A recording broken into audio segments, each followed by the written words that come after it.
Hello दोस्तों, कैसे हैं आप सभी का हमारे चैनल स्टडी विथ नोट्स वाला में बहुत बहुत स्वागत है। जैसा कि आप सभी को मालूम है कि इस समय बीए का पेपर, ग्रेजुएशन का पेपर चल रहा है। इकोनॉमिक्स एक सब्जेक्ट है जिसका पेपर अभी होने वाला है या कहीं हो रहा होगा।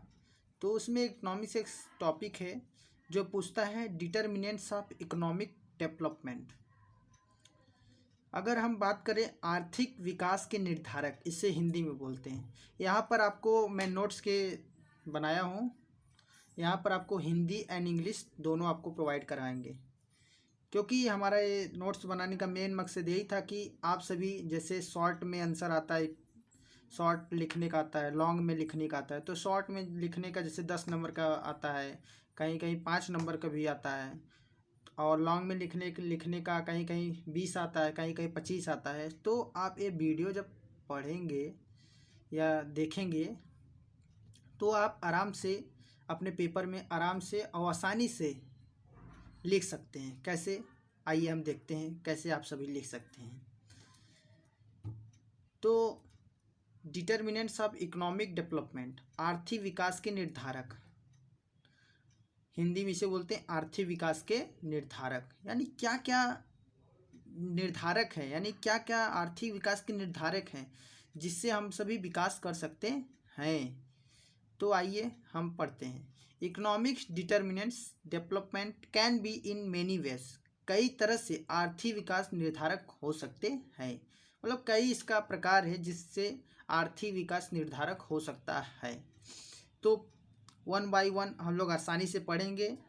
आप सभी बस यही नोट्स बनाइएगा आराम से, बस पेपर में ध्यान से पूर्वक सुनिएगा। अगर आप कुछ भी नहीं पढ़ेंगे, बस अभी यहाँ सुन लीजिए, आप पेपर में आसानी से ले सकते हैं। बस की पॉइंट्स आपको पता रहना चाहिए। बस अगर की पॉइंट्स आपको पता रहेगा, आप आराम से पेपर में लिख सकते हैं। क्योंकि आप यहाँ पर कोई हिंदी और इंग्लिश, या तो हिंदी बनाता है वीडियो आप सभी देखे होंगे, तो इंग्लिश। तो मैं आप सभी को हिंदी एंड इंग्लिश दोनों में इसलिए मैं प्रोवाइड कर रहा हूँ, क्योंकि कुछ मेरे दोस्त हैं बोले कि भैया एक वीडियो बनाइए इकोनॉमिक्स पे। इसके लिए मैंने सोचा कि क्यों ना बनाया जाए, पहला यही टॉपिक लिया जाए, डिटर्मिनेंट्स ऑफ इकोनॉमिक डेवलपमेंट। चलिए ज़्यादा बात ना करते हुए अपने काम की तरफ चलते हैं। तो जैसा कि हमने बताया कि कई तरह से आर्थिक विकास निर्धारक हो सकते हैं। क्या हो सकते हैं? कई तरह से आर्थिक विकास निर्धारक हो सकते हैं। Natural resources, if any country, पहला क्या है? Natural resources. क्या है? Natural resources. इफ, जिसे हिंदी में बोलते हैं प्राकृतिक संसाधन। देखिए इंग्लिश में क्या लिखा गया है, if any country wants to develop itself, then the requirements of natural resources will be high very much, because by using them can increase growth। मतलब इसका कहने का मतलब ये है कि अगर कोई देश खुद को विकसित करना चाहता है तो प्राकृतिक संसाधनों की आवश्यकता से अपने आप को विकसित कर सकता है। अभी कहीं कहीं डेवलपिंग कंट्री देख रहे होंगे आप, जिसके पास प्राकृतिक संसाधन बहुत है लेकिन डेवलप नहीं हो पा रहा है। तो यही सब कारण है कि नेचुरल रिसोर्सेज का वो अच्छे से यूटिलाइजेशन नहीं कर पा रहे हैं। जैसे अगर नेचुरल रिसोर्सेज का अगर अच्छे से यूटिलाइजेशन करेंगे तो प्राकृतिक संसाधन होगा, तो बढ़ावा होगा, इकोनॉमिक डेवलपमेंट होगा।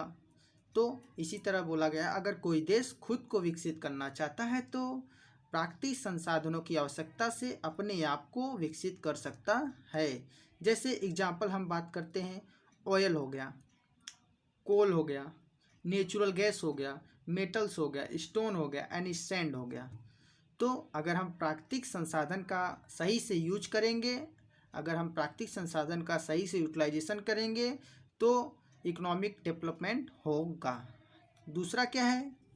दूसरा क्या इसका आर्थिक निर्धारक है? आइए देखते हैं विकास का। दूसरा है टेक्निकल प्रोग्रेस। क्या बोलते हैं? Technical progress. They can also be development with the help of technical develop can developed even if there is no natural resources. अगर आप लोग देखते होंगे कि कई कई ऐसे देश हैं हमारे वर्ल्ड में कि जहाँ पर प्राकृतिक संसाधन बहुत कम है, लेकिन तब भी वो टेक्निकल प्रोग्रेस में बहुत आगे हैं। ये सब क्या कारण है? यही कारण है कि उनका जो टेक्निकल प्रोग्रेस है बहुत अच्छा है।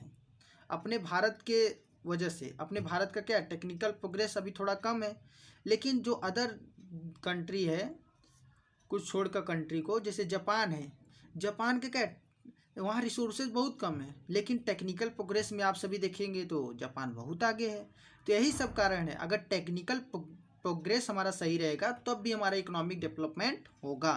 वे तकनीकी विकास की मदद से विकास कर सकते हैं, प्राकृतिक संसाधन न होने पर भी।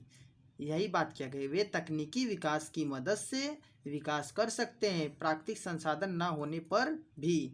तो जैसे जापान में एग्जाम्पल यहाँ पर लिखा हूँ, समझ आ गया होगा आपको।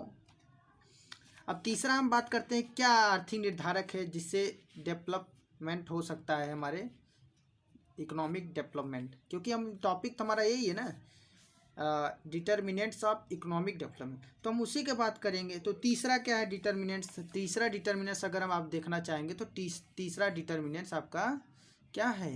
तीसरा डिटर्मिनेंट्स आप सभी का, हम सभी का यही है, साइज ऑफ मार्केट। क्या है? साइज ऑफ मार्केट, बाजार का आकार। तो देखिए क्या है बाजार का आकार, आइए देखते हैं।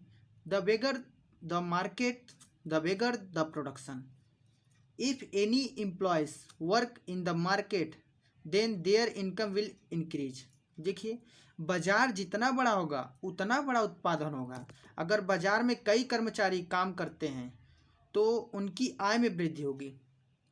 यहाँ कहने का मतलब है कि जितना बड़ा मार्केट होगा उतना बड़ा उत्पादन होगा।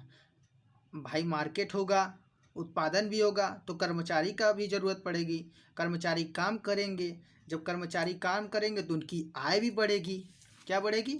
आय भी बढ़ेगी, तो वृद्धि होगी। जब उनकी आय बढ़ेगी तब क्या होगा? जब उनकी आय बढ़ेगी तो हमारा इकोनॉमिक डेवलपमेंट होगा। इसलिए बोला गया ना पर कैपिटा इनकम, पर व्यक्ति इनकम कैसा है, पर व्यक्ति इनकम जिस देश का ज़्यादा रहता है वहाँ का इकोनॉमिक डेवलपमेंट बहुत अच्छा रहता है। यही सब बात किया गया है। अब चौथा देखिए, आइए क्या है डिटर्मिनेंट्स ऑफ इकोनॉमिक डेवलपमेंट। चौथा है प्लानिंग, योजना कैसा है? क्या है? योजना। भाई कोई चीज़ अगर आपको जैसे आप कोई कार्य करने से पहले योजना नहीं बनाते, तो अपने देश का अगर विकास करना है तो आपको योजना बनाना पड़ेगा। बिना प्लानिंग का कुछ नहीं होता। अगर हम कोई शादी भी करने, अगर कोई हमारे घर में होता है तो हम लोग पहले प्लानिंग बनाते हैं कि क्या क्या कैसे क्या प्रोसेस रहेगा। तो प्लानिंग भी बहुत ज़रूरी होता है इकोनॉमिक डेवलपमेंट के लिए। देखिए, if he want to develop in his country, then first of all he has to plan. Without planning nothing will happen. अगर आप प्लान नहीं करेंगे तो कुछ नहीं हो सकता। हिंदी में क्या है, अगर आपको अपने देश में विकास करना है तो सबसे पहले आपको योजना बनानी पड़ेगी।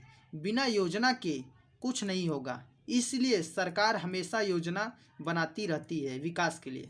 आप देखते होंगे कि जो भारत सरकार है योजना बनाती रहती है, कई स्कीम लॉन्च करती है।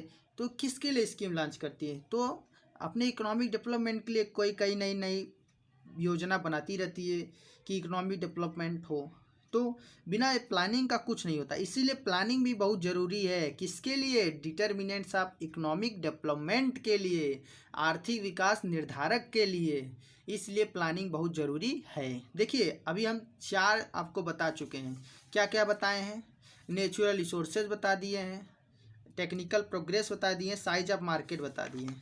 बस यही आप सभी पढ़ेंगे, बहुत अच्छा रहेगा। अब ज़्यादा वीडियो बड़ा हो रहा है तो इसके लिए अब फटाफट देखिए आप सभी, कोई दिक्कत नहीं है।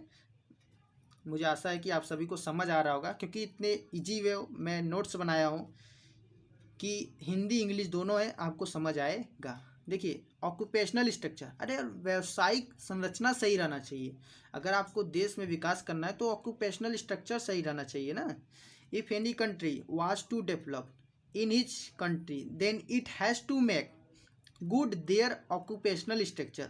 अगर किसी देश को अपने देश में विकास करना है तो उसे अपनी व्यावसायिक ढांचा अच्छा करना पड़ेगा। बिना व्यावसायिक ढांचा का कुछ नहीं होगा। देखिए क्या लिखा गया है, if people work then income will be generate, अगर व्यक्ति कार्य करेगा तो इनकम जनरेट होगा। When income generate then our economic will also increase, अगर व्यक्ति काम करेगा तो इनकम जनरेट होगा। इनकम कहाँ जनरेट होगा? अपने इकोनॉमिक्स में ही जनरेट होगा। जब इनकम जनरेट होगा तो इकोनॉमिक हमारा इंक्रीजेस होगा। इसीलिए ऑक्यूपेशनल स्ट्रक्चर बढ़िया रहना चाहिए। अब क्या है? Spread of education. भाई स्प्रीड ऑफ एजुकेशन, बिना एजुकेशन का, बिना शिक्षा का कुछ नहीं होता, जिसे हिंदी में बोलते हैं शिक्षा का प्रसार। अगर किसी देश को विकास करना है तो स्प्रीड ऑफ एजुकेशन सही रहना चाहिए। If a country has to develop in its country then it is most important that education can never develop without education, can never develop without education, बिना एजुकेशन के डेवलप नहीं हो सकता। अगर किसी देश को अपने देश में विकास करना है तो सबसे ज़रूरी है शिक्षा। बिना शिक्षा के विकास कभी नहीं हो सकता। यही सब है। अगर आप और सब लिखना चाहते हैं तो मैं बोल रहा हूँ, आप लिख सकते हैं। जैसे लॉ एंड ऑर्डर सही रहना चाहिए। और फ्रीडम फ्रॉम करप्शन, मतलब करप्शन फ्रीडम रहना चाहिए, करप्शन से फ्रीडम रहना चाहिए। करप्शन माने भ्रष्टाचार। डिजायर ऑफ डेवलपमेंट, आपको इच्छा भी रहना चाहिए कि हम डिजायर करना चाहते हैं, मतलब इच्छा रहना चाहिए डेवलपमेंट के लिए। यही सब बातें हैं।